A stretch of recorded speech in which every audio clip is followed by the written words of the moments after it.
Submarines are strange in that, unlike other naval vessels, they're actually designed to sink and then rise again. It just so happens that occasionally that second part of the equation is a little bit difficult to pull off. In the pantheon of naval designs, there have been some magnificent, seaworthy warships, but brilliant design doesn't just come from nowhere. Often designers learn from their mistakes and their misjudgments from along the way. Now, we've already looked at some poor warship designs in brief on this channel before, but some designs are so poorly executed, they deserve their own spotlight. The British K-class submarine was intended to fill a gap in the Royal Navy's fleet, fast enough to keep up with the massive battleships in fleet engagements. It resulted in a bizarre design that, despite being one of the largest submarines built for the age, was also one of the most cramped and, critically, the most dangerous to its crew. Amid trials and disasters, lost boats and narrow escapes, the concept was finally scrapped, but not before dozens of Royal Navy crewmen had lost their lives. Ladies and gentlemen, I'm your friend Mike Brady from Oceanliner Designs, and this is the story of Britain's bizarre and exceptionally dangerous steam-powered submarine, the dreadful K-class boat.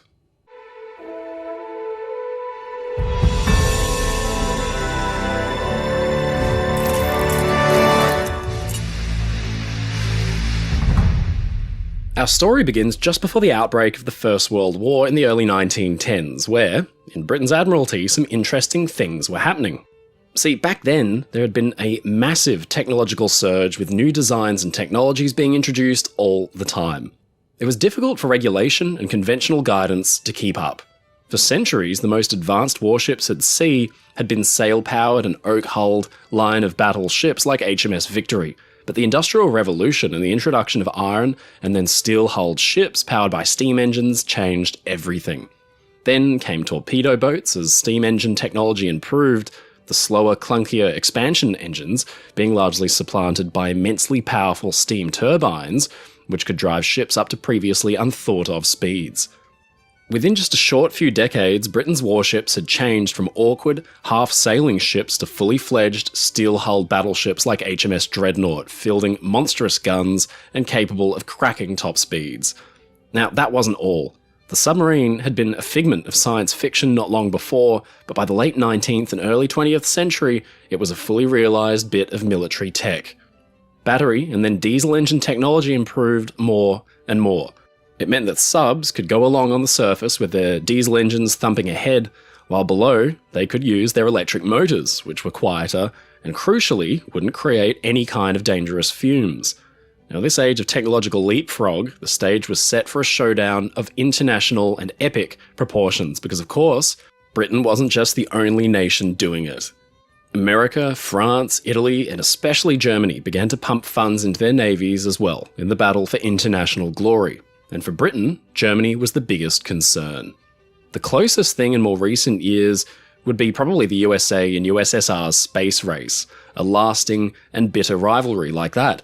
Britain's military planners began to envisage a showdown with Germany in one or more massive battles at sea. The only problem was these new style of warships had never really been proved before in battle. It was a whole different game, so the hypothetical reigned supreme. And this is the kind of fluid, fast-tracked environment that encouraged a few of the more creative ones among the British Admiralty to propose designs that, on paper at least, sounded interesting. And in 1913, thought was put towards a new class of submarine whose purpose and function was entirely original, but which would prove disastrous. Because submarines were such a new piece of technology, nobody really knew what purpose they could ultimately serve in the outbreak of war. They had some serious drawbacks, which limited, at least in planners' eyes, their usefulness, and truth be told, they were seen more, before the First World War, as a bit of a curiosity, even a toy. Surface warships had ruled the waves for centuries, and the advocates for submarine warfare, who were real visionaries of their time, were scoffed at by colleagues and higher-ups who saw them as boffins playing with their toy boats. For one, surface warships like battleships were really, really fast, much faster than submarines. Subs used their diesel engines, but in the pre-war world, the diesel engine itself was in its infancy. Early diesel engines were quite underpowered.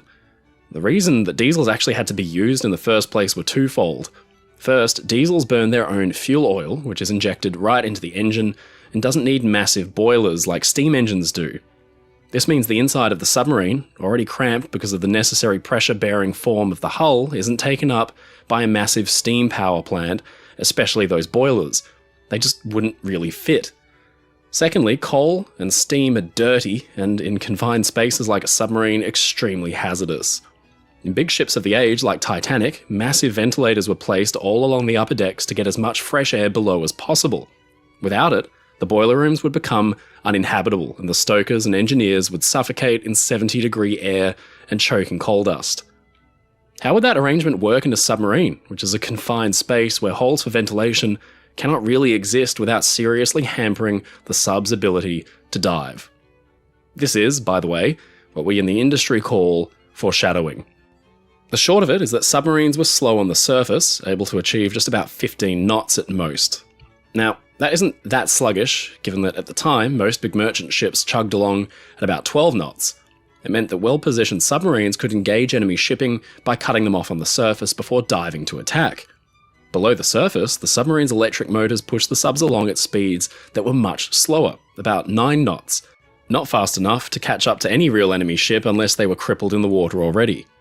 Now, for many Navy planners, that only reinforced the idea in their minds that the submarine was little more than a toy, that it would be useless in engaging the Kaiser's battleships and battle cruisers, which, by the way, could steam at least 10 knots faster than a British sub on the surface, and that was that.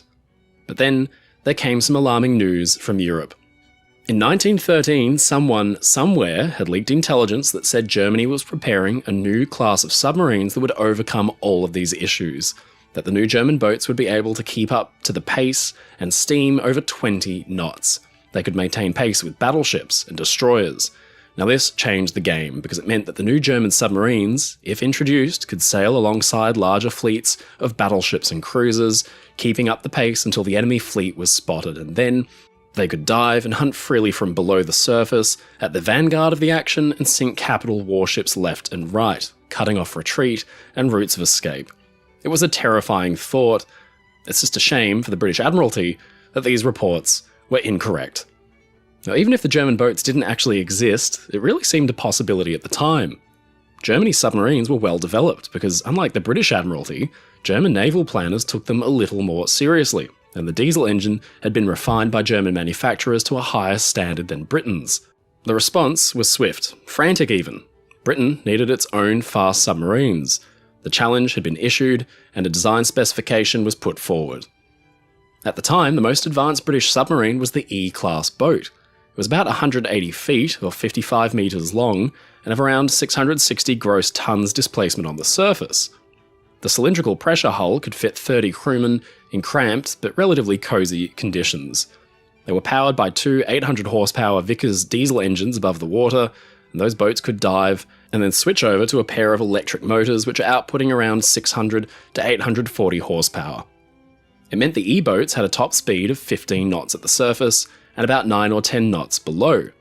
Now obviously this kind of speed just wouldn't contend with those fast German boats. Speeds in excess of 24 knots had been reported.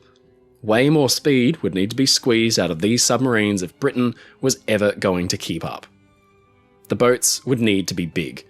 Larger vessels move faster through the water, for one thing, but they would need to be big to provide a stable platform for the immense engines that would be needed to actually hit those ridiculous speeds. They would need to be at least double the length of the E-class and more than double the displacement at about 1,500 tons. But there, details began to get murky because obviously the speed would need to come from the engines, but which engines? Diesels were thought to be too primitive to be able to hit the required power, but steam engines provided a whole fresh selection of issues already evident to many in the Admiralty. In fact, future First Lord of the Admiralty, Sir Jackie Fisher, apparently famously remarked that the most fatal error imaginable would be to put steam engines in submarines. But then, the design's development was actually halted because an opportunity to test the idea came up.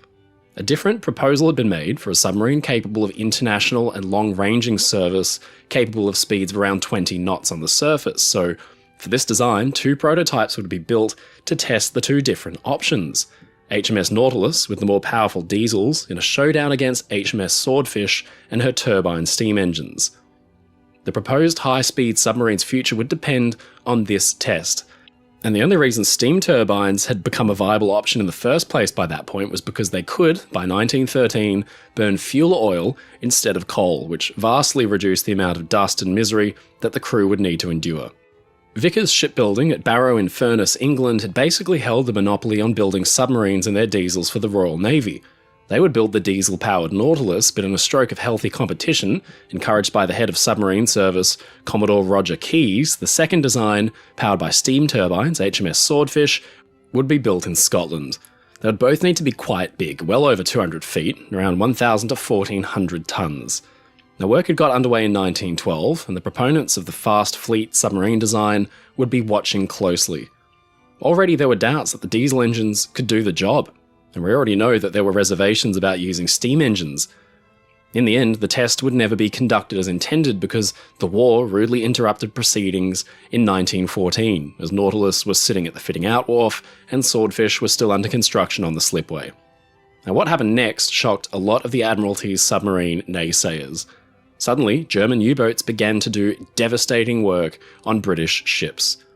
The submarine SMU-9 pulled off a major coup in September 1914 when she caught 3 old British cruisers as they were sailing, unprotected, on patrol. She sank one after another and killed around 1,500 men.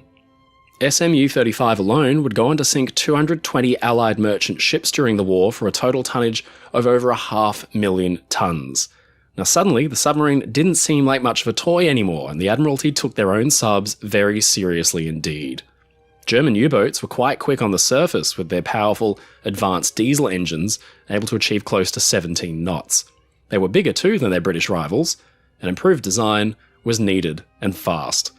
Quickly, the old pre-war plans for the fast submarine designs were dusted off and, without being able to properly run HMS Nautilus and HMS Swordfish up against one another since they were still under construction, Vickers provided a design for a boat they hoped would be able to hit those long-desired fast speeds.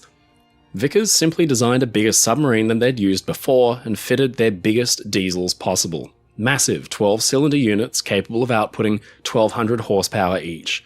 Now, the new class of sub would get no fewer than 3 of these, each driving its own propeller. The resulting boat was called the J-class submarine, and although it was a fine boat, it fell short of the speed requirement. They were still impressively fast on the surface, but they maxed out at about 19 knots. Faster than the German submarines, but nowhere near as fast as the other battleships or surface units. For the British, it should have been the writing on the wall, the sign that technology just wasn't there yet, but instead, the Admiralty began to seek out other options, and there, powering their fast battleships, were the fast steam-powered turbines. And what if they could be fitted to a submarine? Eyes turned towards HMS Swordfish, which, in April 1916, had been renamed HMS S1. The boat had a pair of geared steam turbines fed with steam from oil-burning boilers. The submarine was big, but the massive, heavy machinery made her sluggish to turn and dangerously unstable. She could only hit 18 knots on the surface. But still, what if the turbines were yet more powerful? What if the boat were larger? Surely that would work. Well, the Admiralty must have thought, in their wartime desperation, that it was a worthy endeavour. The K-class submarine was born, a class soon to be known as the Calamity class, and for good reason. The primary issue with the K-class boats was the choice of propulsion. Steam turbines are very big and very heavy. They need accompanying boilers which themselves are also very big and very heavy. The fumes from burning the oil need to be adequately vented through funnels. The boilers themselves raise temperatures in the surroundings to alarming degrees. Now, these all presented design challenges that the Admiralty had to overcome. They started by making the K-class into a monster of a submarine. The old E-class boats had been about 180 feet or 55 metres long, but the K-class boats would be a whopping 339 feet or 103 metres in length. Now, looking at the plans, it's clear to see why. An enormous amount of the submarine's interior would need to be taken up by the massive propulsion, the boilers, the turbines, and the auxiliary machinery. In fact, about half the sub's massive length is taken up by the machinery alone, giving the K-class crews the unique and unfortunate distinction of serving in both the largest and the most cramped boats in the fleet. Now, the idea was for the K-class to use their turbines to steam along at 25 knots on the surface, but then dive below and switch over to their electric motors as usual. To charge the batteries and provide a backup power plant, a diesel generator was fitted for good measure, which took up yet more space and added more weight. Now, driving along at 25 knots sounds well and good, but in the event of a crash dive, the crew of a steam-powered submarine are presented with a unique situation. To vent all the gases and smoke out of the boilers, funnels needed to be fitted, which meant, to put it simply, so did holes. Too many holes. Submarines rely on their watertight design and the elimination of natural weak points in their hulls in order to stand up to the crushing pressures at depth. Adding more holes into a submarine's hull is just about the worst thing designers could do. It just added more possible failure points. The crews would need to be impeccably well drilled and trained to close all the vent hatches and trunking off to the water in order to actually dive the boat. Now in practice, this proved to be a fairly elaborate procedure, and added just more steps for the sub's crews to keep track of under pressure. This too, by the way, is a nice bit of foreshadowing. The first K-class boats were completed by May 1916, and the good news was that the ever-reliable and powerful steam turbines could do their thing, and the boats could zip along at about 24 knots on the surface. Unfortunately, that's about where the good news ended for these white elephants of the sea. The boat's massive length and bulk made them extremely difficult to control, as Swordfish had been in testing, but the issues of controllability were almost nothing compared to the issues with the process of actually diving. The idea went like this. If running on the surface at speed under steam power, then the boilers' furnaces would first need to be safely doused and put out, because if they stayed burning below the surface, it could prove lethal to the crew thanks to the buildup of gases and fumes. Hydraulics would lower the smokestacks into wells in the deck and secure them in place, while the holes left behind for venting the smoke would be closed over with hatches. The other holes that were needed to feed the boilers with air from above and seawater from below, called the main injectors, would all need to be closed and secured as well. Only then could the submarine attempt to dive. But here too was an issue. The hole-filled hull meant the K-class sub could have a maximum safe dive depth of about 200 feet or 61 meters. Now, this was similar to the older E-class boats, but the K boats were more than 200 feet long, and it meant that the submarines, which are already hard to control, could dive improperly trimmed, with one end of the ship still on the surface in plain view, and the other end approaching maximum safety depth. Crews were said to sardonically quip, "I say, number one, my end is diving. What's your end up to?" Speaking of the crew, it seems almost as if there was something of an afterthought when it came to designing the K-class boat. How exactly 60 men were supposed to live comfortably in close-packed conditions with boilers running hundreds of degrees behind them is unknown. Of course, conditions were hellish, with temperatures nearly unbearable, and humidity was absolutely off the charts. The massive exterior size of the K-boats was offset by the fact that around half their length was packed full of machinery. Men sweated and suffered down below as their boats lumbered and stumbled over the waves. Testing got underway, and the results, aside from the speed, were worrying. First of all, the elaborate dive process was difficult to pull off quickly. The quickest K-boat dive speed is argued about to this day, with times ranging from 5 to about 30 minutes. Now, the original design specification called for a dive time below 5 minutes. In practice, a safe dive took somewhere around 20 to 25 minutes to pull off, but a crash dive could be effected by ignoring, or at least rushing, certain safety protocols in close to 4 minutes or so. But in a sub full of hatches, vents, holes, and burning hot boilers, rushing it is something the crew would probably not want to be doing. Surface testing showed the subs capable of their design speed, but nearly impossible to turn effectively. It was said that they had the speed of a destroyer and the turning circle of a battle cruiser. Now that wasn't all. The boats had low freeboard. There just wasn't enough of them above the waterline considering their enormous weight and bulk. They would ship massive amounts of water over their bows as they steamed at speed, but fortunately the crew were given a fully enclosed bridge on the deck to make up for it. Now all these issues and failures of logic were to catch up with the K-class boat and the submersible destroyer idea itself. First was K-13. She was on her sea trials in January 1917, which culminated in a series of dives. The boilers were doused, the vents were shut, and the funnels folded flat, and down she went. But she did not come up. A vent hatch had failed to close and lock, and at depth, water roared into the turbine engine room. 80 men were on board, including her crew and members of the shipyard that had built her. The submarine sank, and despite blown ballast tanks, it went down to the bottom. Messages were sent up from below in capsules, and remarkably, K-13's captain was able to escape. He reached the surface and began to coordinate a rescue mission. But inside the sub, engineers had calculated there had been just about 8 hours of air left, and the saga of getting the boat's skipper up had chewed up about 7. An airline was attached from rescue vessels above but couldn't pump any down. From below came Morse code tapped on the side of the hull by the survivors inside. Give us air, over and over. And finally, the blockage in the line was identified, it was successfully passed down, and the sub's bows were refloated to the surface enough that holes could be cut in and men could get out. Just over 30 had died, mostly trapped and drowned in the massive engine rooms aft. Reports showed that the main vent hatch in the engine room hadn't shut, and in fact, indicators in the command room had showed that it was open. But when one factors in the human element, it becomes clear that so complicated a dive process as the K-boats had introduced many different points of failure. The Admiralty had other ideas. The first 6 K-boats were put into their own flotilla and given the bizarre task of hunting the smaller, nimbler German U-boats. Now, the K-boats' issues are legendary, and their spotted careers border on the monstrously unlucky and the unjust. K5 was conducting trials when she went for a routine dive, but was never heard from again. K3 dove out of control to way below the safe 200-foot dive depth, hitting a maximum of 266 feet, somehow avoiding catastrophic crush failure. The boat managed to surface and she actually survived. HMS K12 took her sea trials in the same lock as K13. She encountered a similar issue and ended up stranded on the bottom, but fortunately her crew were rescued. Then, the same thing happened to K16.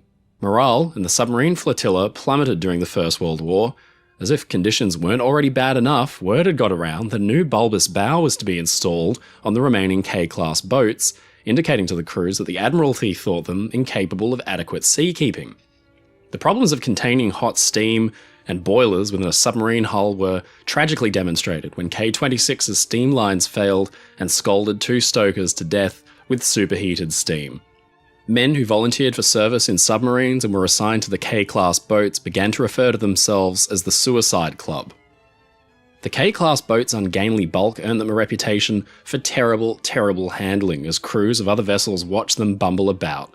And in late 1917, the flotilla was out, at last, steaming alongside large fleet ships as they had been designed to do. When the cruiser HMS Blonde set a new course, it caused chaos.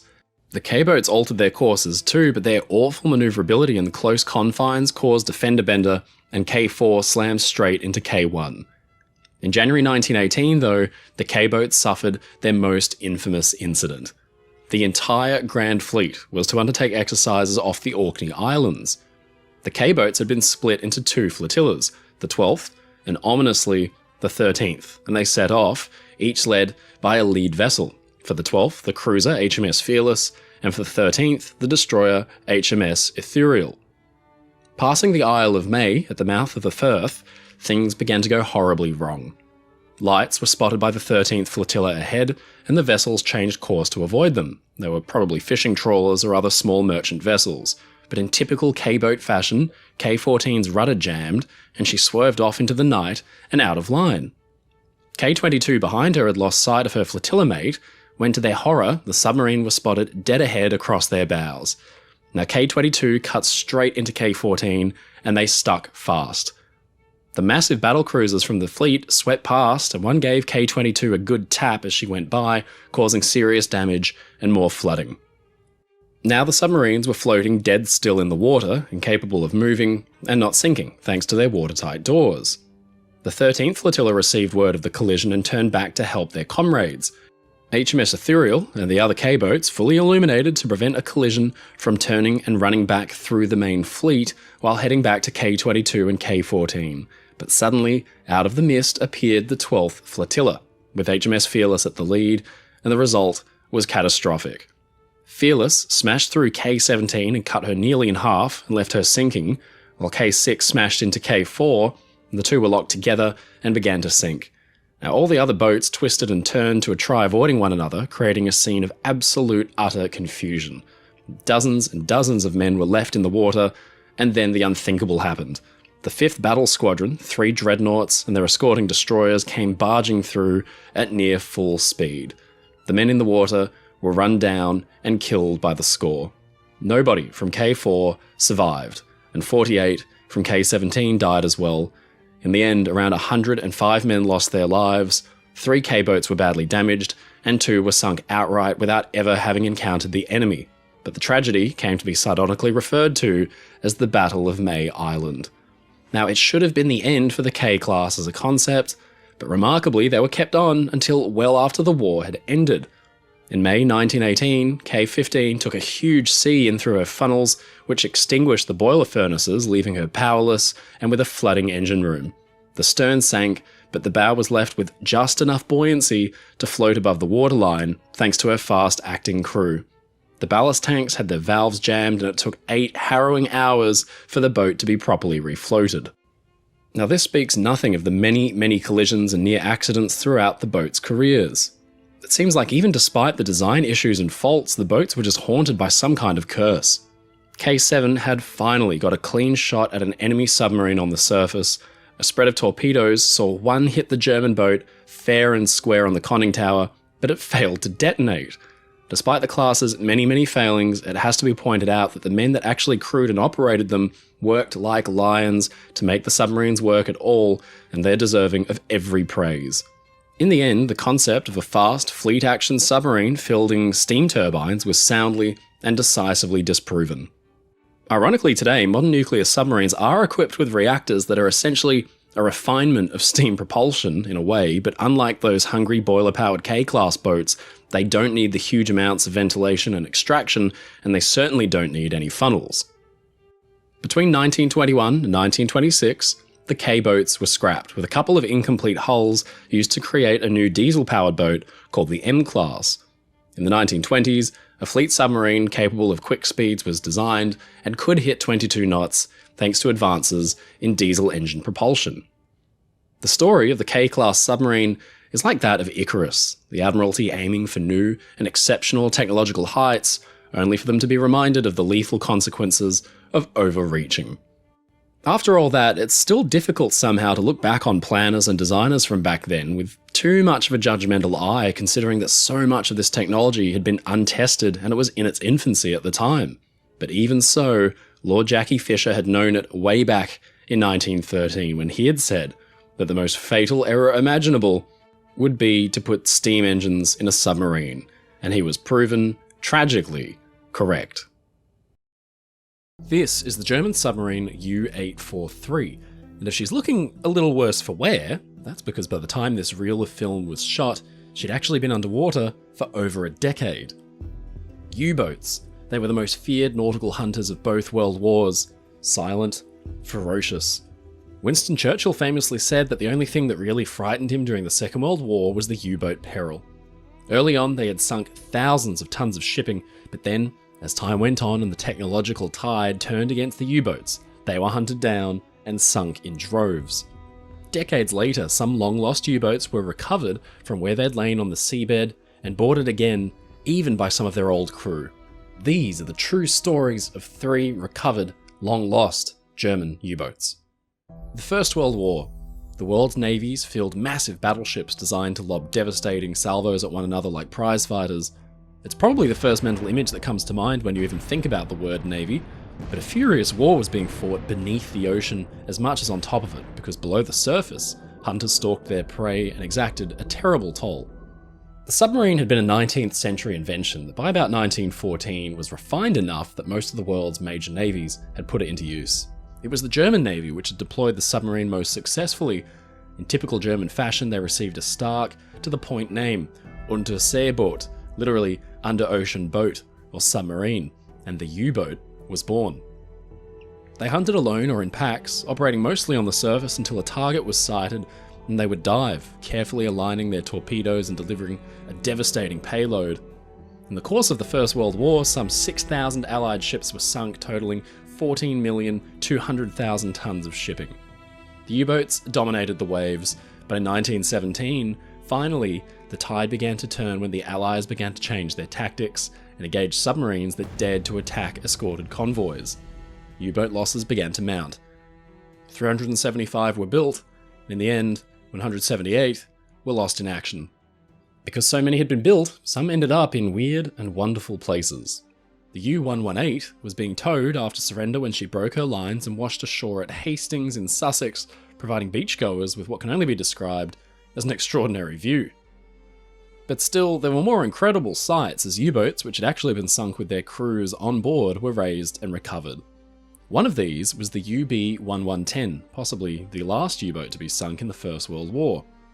In July 1918, the boat was patrolling off the Sunderland coast in northeastern England. UB-110 was a coastal submarine designed to hug the shallower waters around Britain for easy targets. She'd sunk 2 ships in 1918, when her luck finally ran out and the British destroyer HMS Gary spotted her and ran her down. The British warship was commanded by none other than Charles Lightoller, who had been second officer of the Titanic. He was also a famous hard case. UB-110 was depth-charged, damaged, and then surfaced, but not content to let the submarine fight another day, Lightoller swung his destroyer around and chased the sub down. HMS Gary rammed UB-110 and sent it to the bottom in a flash. There were only 15 survivors. But what may have happened next is horrifying, because with the submarine gone and survivors bobbing on the surface, UB-110's commander alleged that Gary drew to a halt and its crew began firing into the water with small arms, even throwing lumps of coal. The shooting only stopped when a convoy of merchant ships arrived on scene, at which point Gary put lifeboats into the water and picked up the few that had survived. Lightoller, for his part, never even denied the violence. He said he refused to, quote, accept the hands up in the air business, and later said it was simply amazing that they should have the infernal audacity to offer to surrender, in view of their ferocious and pitiless attacks on our merchant ships. Destroyer versus destroyer, as in the Dover Patrol, was fair game and no favour. One could meet them and take them on as decent antagonists. But towards the submarine men, one felt an utter disgust and loathing. They were nothing but an abomination, polluting the clean sea. 2 months later, with the war still raging, UB-110 was raised from its shallow grave with a view to recover codebooks, ciphers, and any other precious material. Not only that, but the boat could be restored and, remarkably, put back into action as a fighting vessel under the British flag. She was located from a dirty patch of oil staining the ocean surface, and it was found that the boat was some 144 feet or 43 meters deep. The photographs that resulted are nothing short of astonishing. These come from an album from the Tyne and Weir archives and museums, and show UB-110 in an incredible detail after having sat on the sea floor for months. The control room was confusing, a massive tangle of pipes, valves, and gauges. UB-110's bow was gone. It had either been cut off in the salvage or destroyed in the sinking. This photograph shows her torpedo doors and tubes almost fully exposed. The British salvors were horrified to discover the tubes still had torpedoes locked and loaded, armed with an infamously unreliable magnetic firing pistol that could have gone off at any moment. The crew's lockers were intact, virtually everything was in working order despite having sat submerged. In this photo, the crew quarters still have their wood panelling, and a folding table still works. In the end, the war came to an end, and the UB-110 was no longer needed. Restoration works were halted, and the boat was broken up for scrap. As for Lightoller and the murder of the submarine's crew, it was never proved to have actually happened with certainty, and there was never any inquiry. Instead, for his part in the action, Lightoller was awarded a bar to his Distinguished Service Cross. Flash forward about 20 years, and once again the world's major navies were at war, and again it was the German U-boat fleet that was relied upon to inflict some serious casualties on Allied shipping. In the early days of the war, the U-boats hunted with virtual impunity, almost undetectable and with no counter, but then Allied technology caught up and slowly the U-boats transitioned from hunter to hunted. On top of that, Allied airplanes owned the skies. U-boats spotted resting on the surface were bombed and sunk in droves. The U-boat arm of Nazi Germany had the highest casualty rate of any combat unit in the entire conflict. Around 75% of all U-boat men were lost. One victim of Allied countermeasures was U-843, a long-range type 9C-40, a U-boat that was motoring off of Sweden. Sadly for its crew, the end of hostilities in Europe was just days away when a Mosquito fighter bomber spotted their sub on the surface. A squadron of Mosquitoes attacked with rockets, and the boat was damaged. Repairs were underway when the boat suddenly capsized unexpectedly, and she sank so rapidly that only 12 men of 56 survived. This was the fate of many German subs in the Second World War, and usually this kind of sinking meant the U-boat was lost to the deep forever. But U-843 was a unique case. In 1947, 2 years later, divers rediscovered her on the sea floor off Kattegat Bay, lying upright and intact. This sparked an idea. The boat had been carrying a valuable cargo of rubber, minerals, tin, and opium. The contents were valued at around £80,000, and the cost to raise the sub might equate to just about $20,000. After a lot of careful planning, it was in 1958, some 13 years after the boat had sunk, that U-843 was hoisted to the surface. Incredibly, her captain had survived the sinking and was on hand to supervise the salvage. I can't even imagine what it must have been like for him to walk through his lost command again. There's this haunting footage of him stepping through the bulkhead hatches and into the control room examining the contents of the sub. No doubt they would have had to have cleared the remains of his crew out from their boat beforehand. I'm sure it must have been an extremely emotional experience. In the end, U-843 was broken up for scrap in Gothenburg after the valuables had been retrieved, a strange footnote of recent history. But while German submarines were recovered by human means, sometimes Mother Nature did her thing and recovered some long-lost boats. Recently in 2019, something interesting happened in Vissant, France, when the twisted and rusting remains of a German sub emerged from the sand, and they told a fascinating story. In 1917, the German sub UC-61 was in trouble. It had become hopelessly stuck. The submarine was a mine layer, a part of the UC-2 class. The boat still carried torpedoes, but it also packed a nasty surprise weapon. 18 mines could be laid to catch out unsuspecting Allied shipping and sink them. At this, UC-61 proved very effective. Her career was short. She entered service in early 1917, but then over 4 months she damaged or sank no fewer than 15 ships. And this was a decent record for a mine-laying sub, but then her luck ran out. In July 1917, the boat was trying to lay mines off the French coast. The water was extremely shallow, and near Vissant, the boat ran aground and came to rest on the soft, sandy sea floor. For the captain and crew, it must have been frustrating to bring their successful wartime career to an end like this. At low tide, their boat was stuck high and dry, an embarrassing sight. They had to act quickly. They would be under arrest soon. They planted explosives and blew their boat clean in two. The explosions also blew off the bow and stern, exposing the torpedo tubes. Sure enough, French authorities arrived on scene and arrested the German crew, and after a brief stint as a local curiosity, the twisted remains of UC-61 were all but forgotten about. She was buried by the shifting sands and lost to time. But then in 2019, with the tide way out and after a heavy sea, locals were shocked to see a surprising sight. There, peeking through the sands, was the UC-61.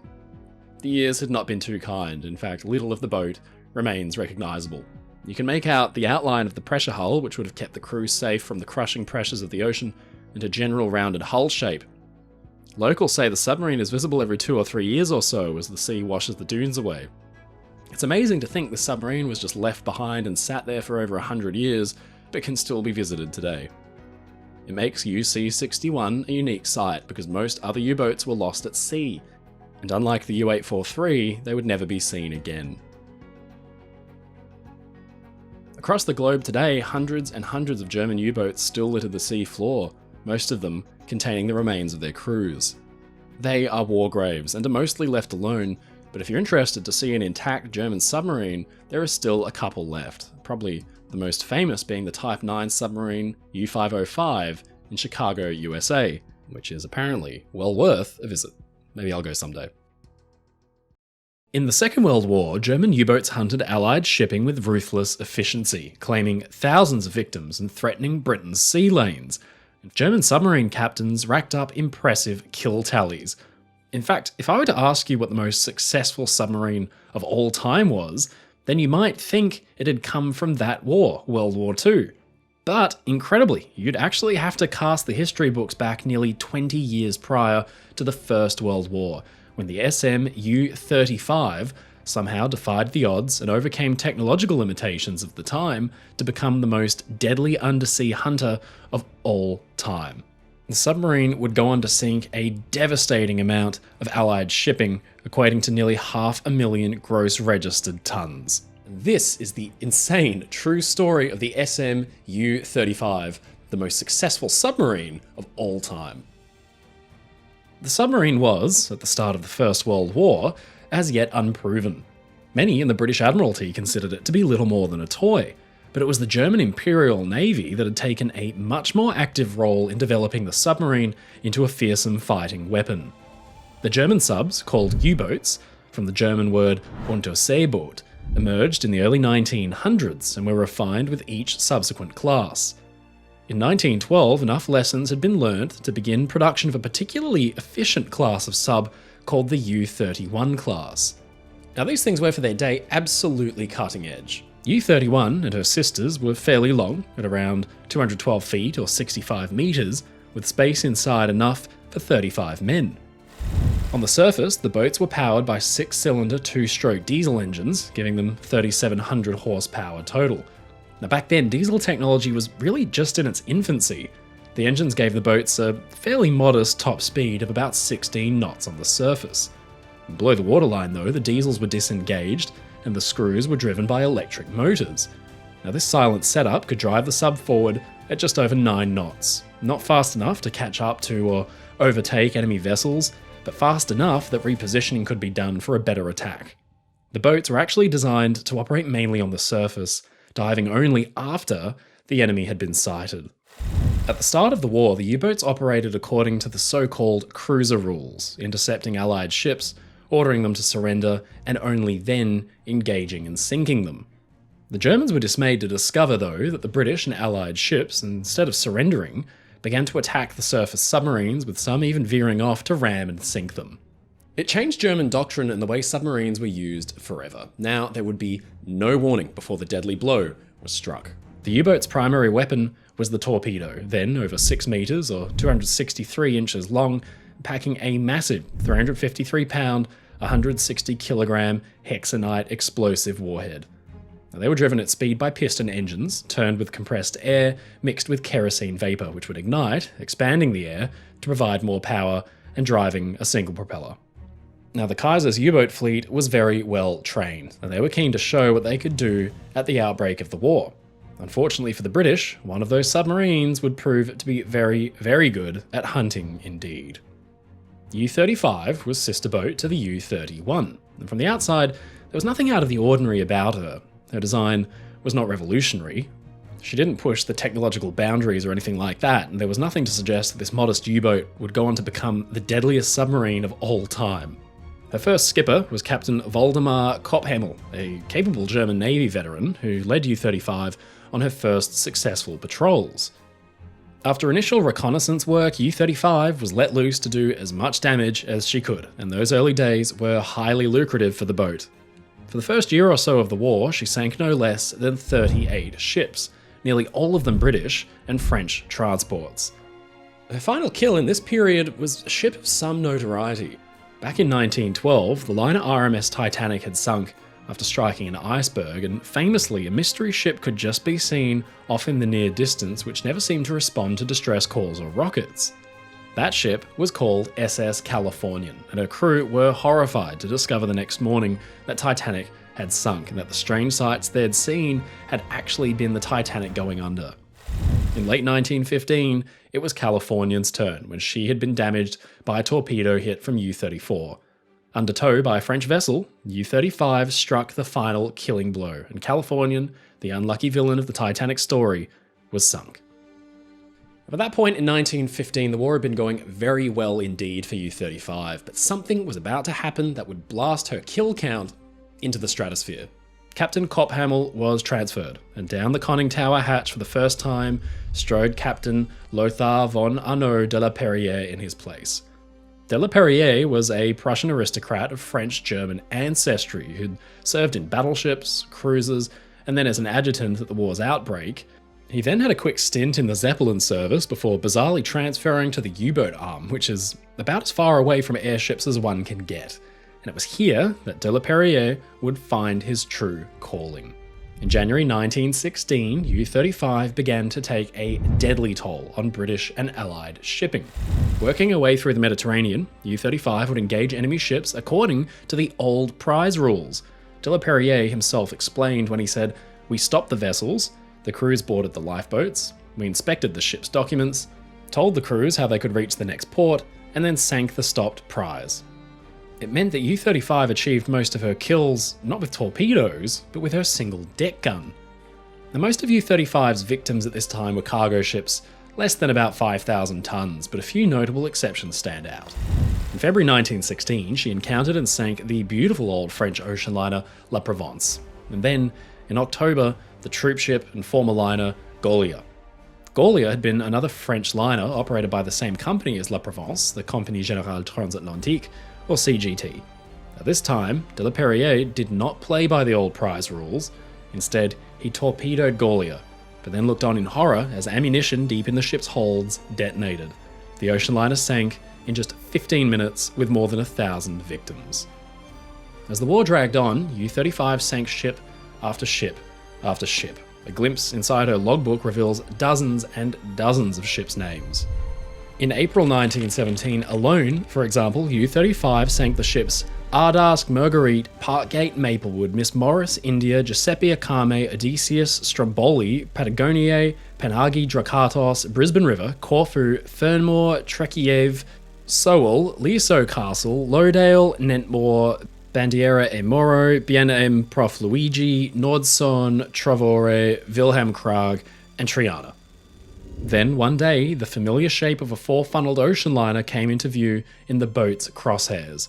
De la Perriere gazed through and recognized the mighty ocean liner Olympic, sister ship to Titanic, then serving as a trooper. Fortunately for the ocean liner, conditions were bad enough as to prohibit an attack, and she got away unscathed. U-35's July to August 1916 patrol stands as one of the most successful submarine patrols of all time because the boat sank no fewer than 54 ships for about 90,000 gross registered tons and having only used 4 torpedoes.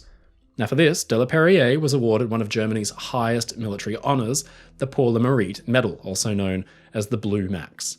Now by 1918, de la Perriere and his boat had done some devastating damage to the Allies. In fact, under de la Perriere alone, some 193 Allied ships totaling about 453,000 tons of shipping, which is by itself an astounding amount, had been sunk. It made de la Perriere the most successful submarine skipper of all time, a record as yet unchallenged. De la Perriere was replaced by 2 captains who couldn't quite recapture the magic of their forebear, but still, by the end of the war, U-35 had sunk a further 7 ships. In late 1918, she was surrendered to the British, who at last came face to face with the boat that had hunted them for 4 years. U-35 had sent 220 ships to the bottom of the ocean from as many nations as Denmark, Egypt, Greece, France, Japan, Italy, Norway, Russia, Spain, Sweden, Tunisia, and Britain. She had engaged and sunk 3 Royal Navy warships, and the final tally of sunken tonnage came out to 505,121 gross registered tons. It's a record for a single submarine that hasn't been challenged ever since. By contrast, in World War II, the most successful German U-boat, U-48, sank about a quarter of the number of ships U-35 had, and USS Tang, the most successful American submarine, also sank about 1/4 the amount of tonnage that U-35 did. De la Perriere, U-35's most successful commander, was quite flippant about his success. When asked about his record-breaking 1916 patrol, he said simply that it had been, quote, quite tame and dull. U-35 was given no special treatment by her British captors. With the war over, she was mothballed and finally broken up for scrap in 1920. History's most fearsome undersea hunter ended her career at the breaker's yard, turned into razor blades, while today there are 220 shipwrecks still on the ocean floor attributed to this one ferocious submarine. Ladies and gentlemen, it's your friend Mike Brady from Oceanliner Designs. Thank you so much for watching this video. If you enjoyed it, please leave a comment below. And don't forget to subscribe to the channel because we get new videos out weekly. If you want to support my work and get really cool perks like behind the scenes and early access, please visit my Patreon in the link in the description below, or sign up as a YouTube member. Come and join the crew. And as always, stay safe, stay happy, and I'll see you again next time.